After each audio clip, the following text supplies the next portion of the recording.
नमस्कार प्यारे साथियों, आज हम पढ़ने वाले हैं चक्रवृद्धि ब्याज के अंदर किस्त वाले प्रश्न।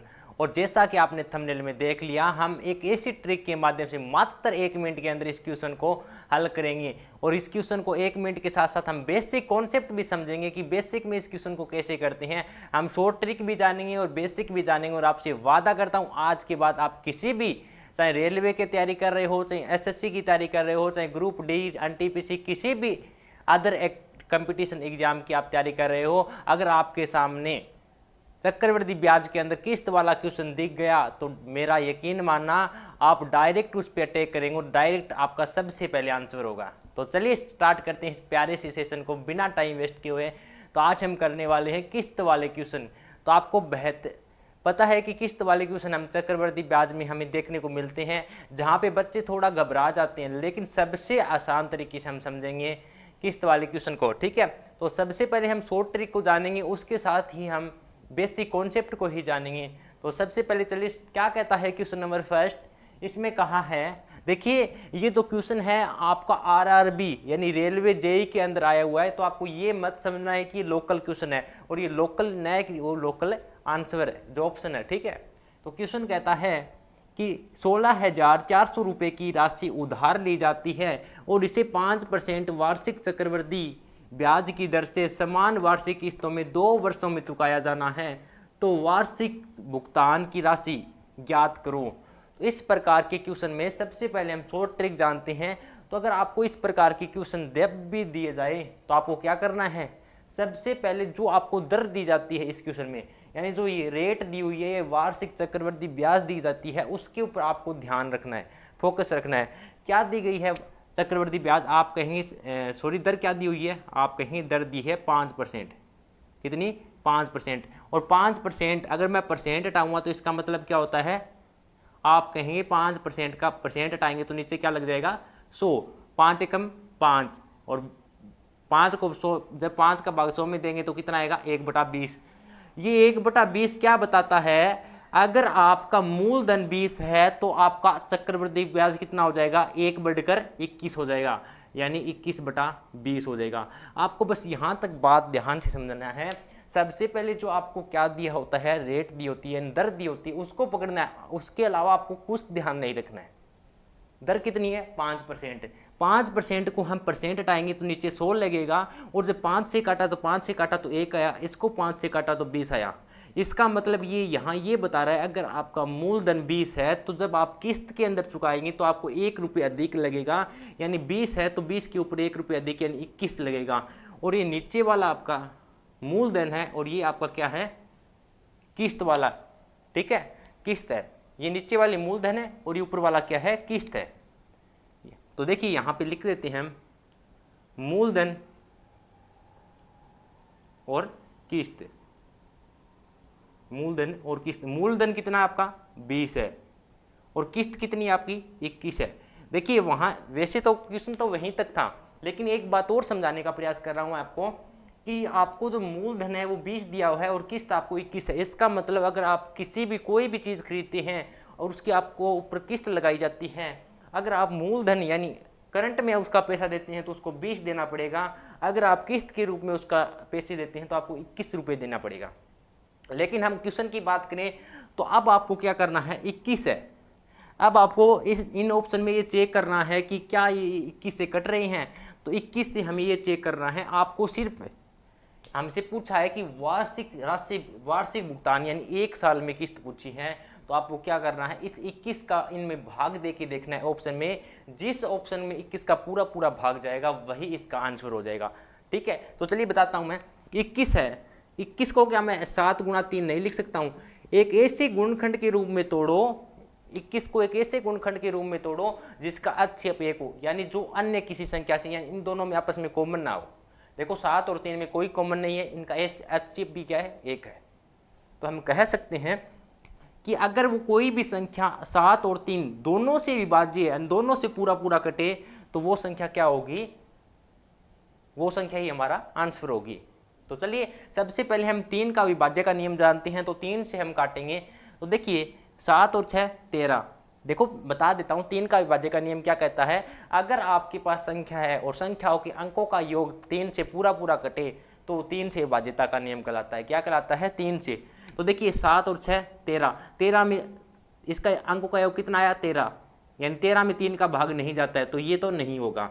अगर इसकी बात करें तो 7 और 5 12, 12 और 9 कितना होता है? 21। इसमें क्या है? 3 का पूरा पूरा भाग जा रहा है, इसका मतलब ये 3 से विभाज्य होगी। इसकी बात करें तो 7 और 4 11, 11 और 9 20, 20 और 25, इसमें भी 3 का पूरा पूरा भाग नहीं जा रहा है। इसमें भी 3 का देखो भाग जा रहा है कि 8 और 8 16, 16 और 2 18, इसमें 3 का पूरा पूरा भाग जा रहा है। यानी 2 ऑप्शन तो हमारे पास कट गए हैं, लेकिन 2 ऑप्शन और बचे हैं, तो कोई बात नहीं, 7 का बता देगा। अगर हम 7 का भाग देंगे, अगर वो 7 से कौन सी संख्या कटेगी और कौन सी संख्या नहीं कटेगी, जो पूरी पूरी कट जाएगी वही हमारा आंसर होगा। इसके अंदर 7 का भाग देंगे तो क्या आएगा? 7 एकम 7, 7 8 56, 3 बच गया। और देखो ये 7 से पूरा पूरा नहीं कट रहा, इसके मतलब ये वाला ऑप्शन भी नहीं होगा। तो आपको इसको चेक भी नहीं करना है, डायरेक्ट कह देना हमारा आंसर क्या होगा? यही होगा। क्या होगा? 8820 होगा। ये थी शॉर्ट ट्रिक। देखिए मैंने बताने में जरूर आपको 1-2 मिनट फालतू ले लिए होंगे, लेकिन ये आपको समझाने के लिए। वैसे क्या है, आपको रेट 5%, 5% का मतलब 1/20, 21/20। ऊपर जो किस्त आई है, किस्त का मान है, तो आपको 21 ये नहीं लिखना है, ये तो मैंने ऐसे ही आपको समझाने के लिए 21 आया। 21 को आपको ये देखना है कि कौन से ऑप्शन से 21 पूरा पूरा कट रहा है, कौन से ऑप्शन में 21 का पूरा पूरा भाग जा रहा है। ठीक है, तो 21 को हम 7 × 3 लिख सकते हैं और हमें पता चल गया इसका राइट आंसर क्या है? 8820। तो देखिए इस तरीके से हम शॉर्ट ट्रिक से निकाल सकते हैं। अब चलिए चलते हैं हम इस क्वेश्चन का बेसिक तरीका। अगर बेसिक तरीके से हम इस क्वेश्चन को निकालना चाहें तो कैसे निकालेंगे? तो सबसे पहले देखिए 16,400 रुपये की राशि उधार ली जाती है, तो उसे 5% वार्षिक चक्रवृद्धि ब्याज की दर से समान वर्ष में 2 वर्ष में चुकाया जाना है। तो वार्षिक चक्रवृद्धि भुगतान की राशि ज्ञात करनी है। तो सबसे पहले इसमें ही यही काम करना, आपको रेट यानी आपको दर है उसको पकड़ना है। दर क्या है? 5%। 5% का मतलब होता है 1/20। ठीक है, आपने प्रतिशत पढ़ा होगा। देखो 20 ये बता रहा है कि अगर आपका मूलधन 20 है तो उस पर बढ़कर 21, यानी आपकी किस्त कितनी हो जाएगी? 21। तो देखिए प्रथम वर्ष, अगर आप प्रथम वर्ष में अगर आप किस्त का भुगतान करते हैं तो आपको 21 रुपये लगेंगे, यानी अगर 20 की किस्त है तो आपको 21 रुपये लगेंगे। अगर आप द्वितीय वर्ष में, ध्यान से समझिए, द्वितीय वर्ष में अगर आप उसी किस्त का द्वितीय वर्ष में भुगतान करेंगे तो कितना रुपये लगेगा? आपको बस यहाँ एक छोटी सी बात ध्यान रखनी है, आपने ये तो पहले ही कर लिया, आपको द्वितीय वर्ष की पूछे तो आपको क्या करना है? इस 21 को यहाँ लिखना है और 20 को यहाँ, बस सेम। लेकिन द्वितीय यानी 2 वर्ष के लिए पूछा है तो इसका क्या कर देंगे? स्क्वायर कर देंगे। बस इतना सा काम करना है आपको। ठीक है, 20 का स्क्वायर करते हैं तो कितना आता है? 400। और याद रखना मूलधन और किस्त बटा में है तो ये क्या हो गए? रेशियो में, अनुपात में होंगे। ठीक है, क्योंकि बटा में क्या होता है? अनुपात में होता है। तो ये 421 की स्क्वायर कितनी होती है? आप कहेंगे सर 441 होती है। ठीक है, तो अब देखिए क्या, देखो मैंने 20 का स्क्वायर किया 400 आ गया, 21 का स्क्वायर किया 441 आ गया। अब हम ये जानते हैं कि इसने कहा है कि 2 किस्तों में चुकाया जाना है, 2 पैसा है वो 2 किस्तों में चुकाया जाना है। लेकिन वार्षिक किस्त हमसे पूछी गई है तो हमें पता है कि जो दोनों किस्त होंगी वो बराबर बराबर होगी, ये तो नहीं होगी कि एक कम होगी दूसरी ज़्यादा होगी। तो हमें एक किस्त का मान तो मिला है 441 और दूसरी किस्त का मान कितना मिला है हमारे पास? दूसरी किस्त का मान मिला है 21। तो क्या ये हो सकता है? आप कहेंगे नहीं, हमें सबसे पहले दोनों किस्तों को बराबर करना होगा। दोनों किस्त है उसके मान को बराबर करना है। तो इसको क्या कर देंगे? इसको अगर 21 से गुणा कर दें तो ये क्या बन जाएगा? 21 क्या बन जाएगा? 441। ये भी क्या हो जाएगा? 441 हो जाएगा। और दूसरी किस्त भी क्या हो जाएगी? 441। तो क्या दोनों किस्त हमने बराबर कर दी? तो अगर आपने यहाँ भी 21 से गुणा किया है तो आपको यहाँ भी 21 से गुणा करना पड़ेगा। क्यों करना पड़ेगा? क्योंकि अगर आपने यहाँ 21 का गुणा नहीं किया तो वो रेशियो में है यानी बराबर है, तो एक ये तो अन्याय हो जाएगा। यानी अगर वो रेशियो में है तो अगर आप यहाँ भी 21 का गुणा कर रहे हैं तो आपको यहाँ भी 21 का गुणा करना होगा। ठीक है, जब 20 को 21 से गुणा करते हैं तो कितना आएगा? आप कहेंगे सर 420 आएगा। और ये कितना है? 400। देखो ये तो हमारे पास मूलधन आ गया। ठीक है, प्रथम वर्ष का मूलधन 420, द्वितीय वर्ष का मूलधन 400 रुपये, प्रथम वर्ष की किस्त 441 रुपये और द्वितीय वर्ष की किस्त भी कितनी है 441 रुपये। यहां तक आपको अच्छे समझ में आ गया होगा। अब अगर बात करें कि देखो पहले प्रथम वर्ष का 420 रुपये है, द्वितीय वर्ष का 400 है, तो कुल मूलधन कितना हो जाएगा यहां से, कुल मूलधन तो 420 और 400 कितना हो जाएगा, 420 और 400 आप कहेंगे सर 820 हो जाएगा। कितना हो जाएगा 820। ये क्या है, हमारे पास मूलधन आ गया और ये हमारे पास किस्त आ गई। ठीक है, देखो इतना काम कर लेने के बाद क्वेश्चन में कुछ नहीं बचता है, ये 820 है, ये क्या है कुल मूलधन, और कुल मूलधन तो हमें 16,400 रुपये दिया गया है, यानी 820 की वैल्यू तो हमें दी गई है, कितनी है 16,400 रुपये, 16,400 रुपये। हम कह रहे हैं कि कुल मूलधन 820 है, क्वेश्चन वाला कह रहा है कुल मूलधन 16,400 रुपये है। हमने दोनों को बराबर कर दिया। यहाँ से अगर मैं कहूँ कि एक यूनिट का मान कितना होगा, तो आप क्या करेंगे 16,400 में 820 का भाग दे देंगे, क्या कर देंगे 820 का भाग दे देंगे, तो ये क्या आ जाएगी, एक यूनिट का मान आ जाएगा। और हमसे पूछा क्या है, हमसे पूछा है कि तो वार्षिक भुगतान की राशि, यानी एक साल में दी जाने वाली किस्त का मान पूछा है। वार्षिक भुगतान का मतलब जो आप एक वर्ष में किस्त का भुगतान करने वाले हैं उसका मान पूछा है। तो क्या करेंगे, एक वर्ष में भुगतान किस्त कितनी है, दोनों में 441 है, तो हमें एक वर्ष का पूछा है, तो ओनली एक वर्ष यानी 441 से गुणा कर देंगे, 441 से। अब इसको हल कर दो, एक जीरो से एक जीरो, ठीक है, 82 दूनी 164, कितना आ गया 20, और 20 को 441 से गुणा करेंगे तो कितना आएगा, बताओ कितना आएगा। देखो 82 दूनी और 20 आ गया, और 20 को 41 से गुणा करेंगे तो कितना आएगा हमारे पास 8820 आएगा, और यही हमारे पास आंसर आ गया। ये तो था इसका बेसिक तरीका, और ये था इसका शॉर्ट तरीका। जब शॉर्ट तरीके की बात कर रहे हैं तो देखिए आपको कोई दोनों ही तरीके ज़्यादा बड़े नहीं हैं। तो सबसे पहले आपको जो रेट दी जाती है उसको आपको इस तरीके से बनाना है। फिर जो आपको नीचे वाला होता है वो आपका मूलधन होता है, और ऊपर वाला आपका किस्त होता है। फिर आपको क्या करना है, अगर द्वितीय वर्ष की पूछे तो उसका स्क्वायर कर देना है। हमने जब जैसे ही स्क्वायर किया तो हमें पता चला ये तो 441 आया, ये 400 आया, तो हमने दोनों किस्तों को बराबर करना चाहा। अगर हमने यहाँ भी 21 से गुणा किया तो यहाँ भी 21 से गुणा कर दिया। फिर हमारे पास कुल मूलधन आ गया 820, लेकिन क्वेश्चन वाले ने कहा है कि 16,400 रुपये कुल मूलधन है, तो हमने 820 का वैल्यू 16,400 रुपये मिला, तो एक यूनिट का वैल्यू कितना मिल गया 16,400 में 820 का भाग दे देंगे। लेकिन हमसे पूछा है कि वार्षिक भुगतान की राशि, तो एक वार्षिक यानी एक वर्ष में भुगतान की जाने वाली राशि कितनी है 441, तो 441 से गुणा कर देंगे, 8820 आपके पास आंसर निकल के आ जाएगा। बिल्कुल आसान तरीका है, बिल्कुल छुटकू सा तरीका है। अगर आप इनकी प्रैक्टिस करेंगे ना तो कोई भी नहीं है। जिन क्वेश्चनों से हम डर रहे थे आज वो हमारे क्वेश्चन सामने हैं, तो इससे और क्या बड़ी बात है। चलिए और भी क्वेश्चन देखते हैं ताकि आपका जो वहम है, जो डर है, वो और भी आपका दूर हो जाए। तो चलिए चलते हैं सेकंड क्वेश्चन पे। तो चलिए प्यारे विद्यार्थियों, ये आपका क्वेश्चन नंबर 2 क्या कहता है। क्वेश्चन नंबर 2 कि कुछ धन उधार लिया गया है, कुछ धन उधार लिया गया है, इसे 2 वार्षिक किस्तों में चुकाया गया है। यदि प्रत्येक किस्त का मान 882 रुपये हो तो चक्रवृद्धि ब्याज की दर से 5% वार्षिक हो, यदि तथा चक्रवृद्धि ब्याज की दर 5% हो वार्षिक हो तो कितना धन उधार लिया गया। हमसे इस बार ये पूछ लिया गया कि कितना धन उधार लिया गया है। तो देखिए दोनों टाइप के क्वेश्चन मैं आपको करा देता हूँ। तो चलिए इसे भी पहले शॉर्ट ट्रिक से जानेंगे और फिर हम इसका बेसिक कॉन्सेप्ट समझेंगे। तो सबसे पहले देखिए इसमें आपको जो रेट कहाँ दी गई है 5%, इसको देखना है। तो आपको पता है कि 5% है। 5% का मतलब क्या होता है, 5% का मतलब आप कहेंगे सर परसेंट हटाएंगे तो नीचे लगेगा 100, कितना लगेगा 100।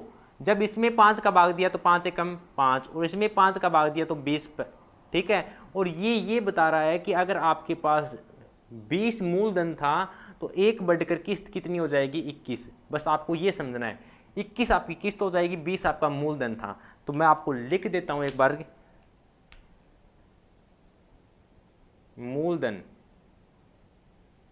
और किस्त दोनों का अनुपात हमारे पास आ चुका है। मूलधन ये ऊपर वाला क्या है, किस्त है,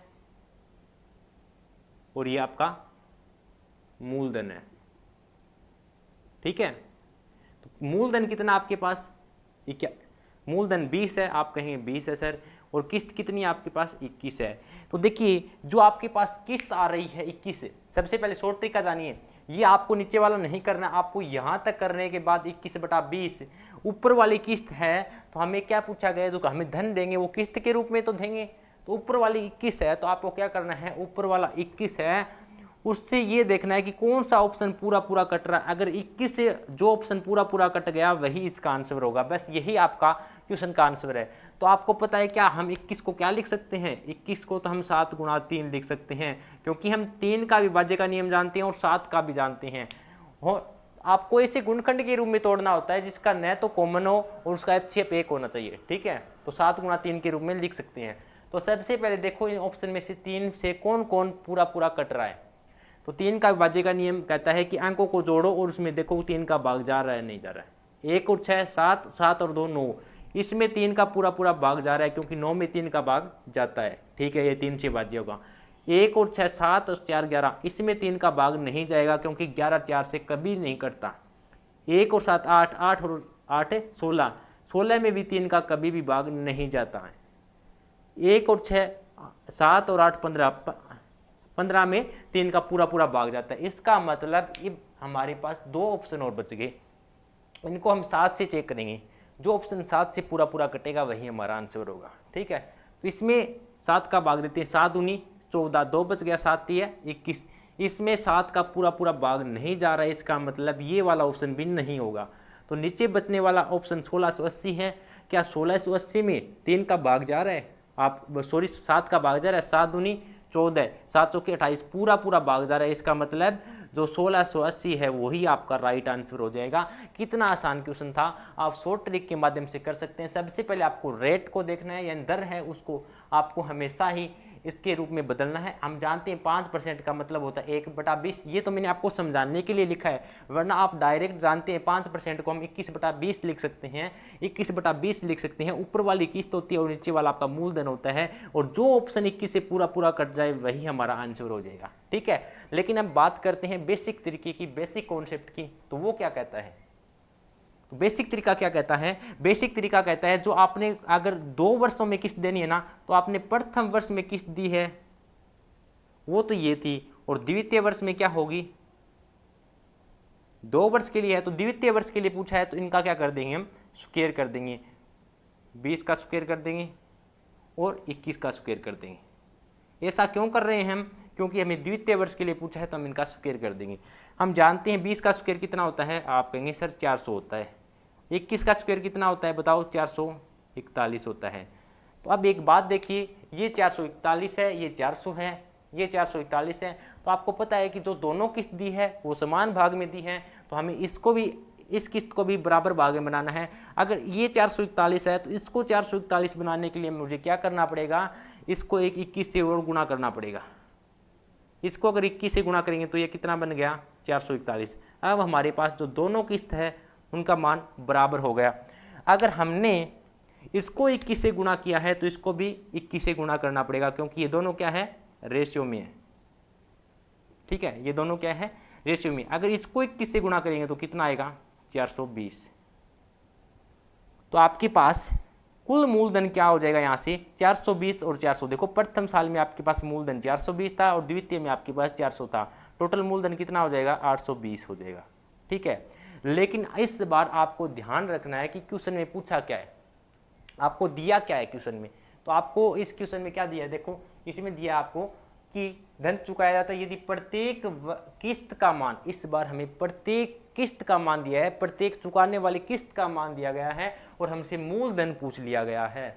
तो आपको तरीका यही रहने वाला है, तरीका शॉर्ट ट्रिक भी वही रहने वाली है, बस आपको थोड़ा सा दिमाग यहाँ लगाना है। इसने प्रत्येक किस्त का मान दिया था, पीछे वाले क्वेश्चन में हमें मूलधन का मान दिया था, तो हमने जो मान आया वो मूलधन का मान था वो उसके बराबर कर दिया। इस बार हम प्रत्येक किस्त का मान इसके बराबर कर देंगे। तो इस बार प्रत्येक किस्त कितनी है, 441 रुपये की है, तो 441 किसके बराबर कर देंगे हम, जो हमें प्रत्येक किस्त का मान कितना दिया गया है, 882, यानी ये 441 की वैल्यू हमें 882 दी गई है। यहाँ से हम कह सकते हैं कि 1 यूनिट का मान कितना हो जाएगा, 882 में 441 का भाग दे दो, कितना आएगा 2 से पूरा पूरा कट जाएगा, कितना आ गया 2। यानी अगर 1 यूनिट का मान 2 है तो हमें पूछा क्या है, कुल लिया गया धन।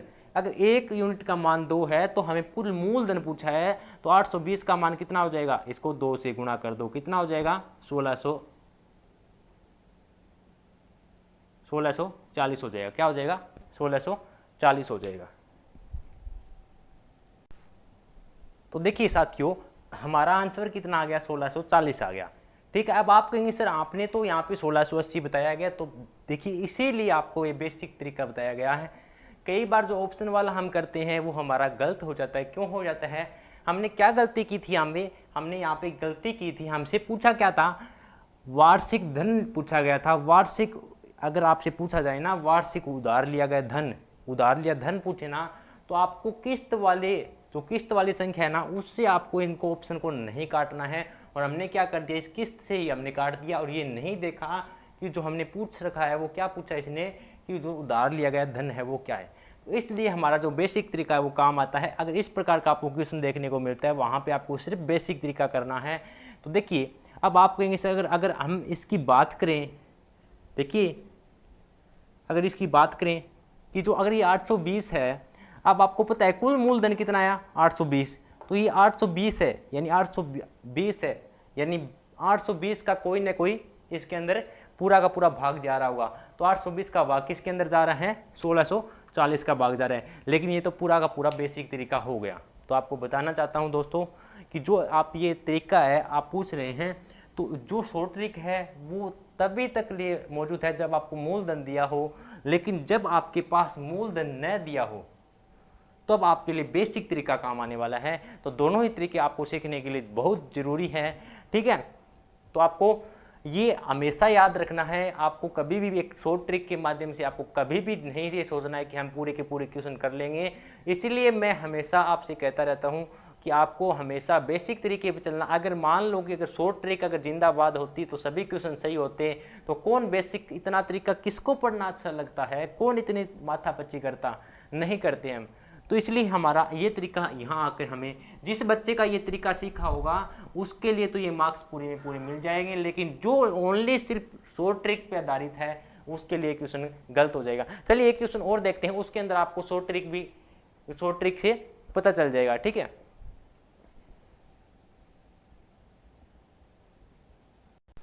तो देखिए एक क्वेश्चन और देखते हैं, इसमें आपको पता चलेगा कि हम इसमें अपनी शॉर्ट ट्रिक का यूज कर सकते हैं। ठीक है, देखिए जब पूछा हो कि मनोज, इसमें क्वेश्चन दिया है कि मनोज 10% चक्रवृद्धि ब्याज पर 21,000 रुपये का ऋण लेता है, हर वर्ष के अंत में उसे बराबर कितनी किस्त देनी पड़ेगी कि वे 2 वर्षों में ऋण का भुगतान कर सके। ये कह रहा है कि मनोज कोई ऋण लेता है 21,000 रुपये का, मनोज क्या करता है 21,000 रुपये का ऋण लेता है और उसे 10% चक्रवृद्धि ब्याज पे लेता है, तो उसे हर वर्ष के अंत में कितनी किस्त देनी पड़ेगी, तो वो 2 वर्ष के ऋण, ताकि वो 2 वर्ष में ऋण का भुगतान कर सके। तो इसके लिए आपको क्या करना है, आपको इसमें किस्त पूछी है कितनी किस्त देनी पड़ेगी, तब हम अपनी शॉर्ट ट्रिक का यूज कर सकते हैं। और शॉर्ट ट्रिक क्या कहती है, जो आपकी रेट है, रेट को पकड़ना है, यानी दर कितनी दी हुई है, दर दी है आपके पास 10%, और परसेंट हटाएंगे तो क्या लगेगा नीचे 100 लग जाएगा। ठीक है, और जब 10 का भाग इसमें देंगे 10 से कम 10, और 10 का भाग इसमें देंगे तो क्या आएगा 10। तो देखिए ये बता रहा है अगर आपका मूलधन 10 हो तो आपकी किस्त कितनी हो जाएगी, बढ़कर क्या हो जाएगी, यानी 10 रुपये पर 1 रुपये किस्त के रूप में लगता है। अगर आपका मूलधन 10 है तो आपका किस्त कितनी हो जाएगी 11/10। तो यहाँ से हम कह सकते हैं हमारे पास किस्त कितनी हो जाएगी 11 और मूलधन कितना हो जाएगा 10। ठीक है, अब हम अपनी शॉर्ट ट्रिक का यूज कर सकते हैं। किस्त कितनी है 11, तो जो किस्त पूछी हो, जब किस्त के बारे में कहा गया और आपको मूलधन दिया हो तो आपको कुछ नहीं करना, तब आप अपनी किस्त जो 11 दिया है उसका डायरेक्ट उसमें भाग दे देना। देखिए दोस्तों ये कोई नहीं बताता, आपको डायरेक्ट बता देते हैं, शॉर्ट ट्रिक है। आप भी क्या अपने मन में वहम पा लेते हैं कि हम शॉर्ट ट्रिक से कर लेंगे, लेकिन हकीकत यही है कि जो शॉर्ट ट्रिक तभी काम करेगी जब आपको किस्त के बारे में पूछा हो और जब आपको जो मूलधन दिया हो। ठीक है, नहीं तो हमें पीछे वाले क्वेश्चन में जो हमारे साथ हुआ था वही आपके साथ होगा। तो आप देखिए 11 है, क्या है किस्त क्या 11, तो ये जो ऑप्शन है वो अगर 11 से जो ऑप्शन पूरा पूरा कटेगा वही हमारा आंसर होगा। तो देखो 11 से कौन सा कट रहा है, तो आप कहेंगे सर 11 में तो इसका भाग नहीं जाएगा, इसमें 11 का पूरा पूरा भाग जाएगा, इसमें नहीं जाएगा, इसमें भी नहीं जाएगा। तो हम कह सकते हैं कि जो हमारा 12,100 रुपये है, 12,100 रुपये है, उसमें हमारा पूरा का पूरा 12,100 रुपये की किस्त होगी जिसे हमें भुगतान करनी पड़ेगी, ताकि जिससे 2 वर्षों में हमारे ऋण का भुगतान हो सके। तो देखो